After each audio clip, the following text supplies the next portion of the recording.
how to manage your posts on Facebook mobile. Hello guys, in today's video I'm gonna show you how to manage your posts on Facebook mobile. First thing, go to Facebook and then click these three lines in top corner and click see your profile, and here just click this 3 points, and here you will find profile settings, and then just click this one, manage posts.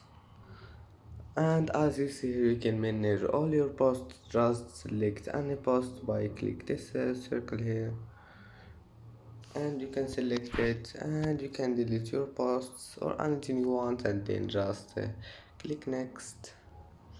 And as you see, you can delete posts, remove tags, and that's it for today's video. If you like this video, please don't forget like and subscribe, and see you in the next video.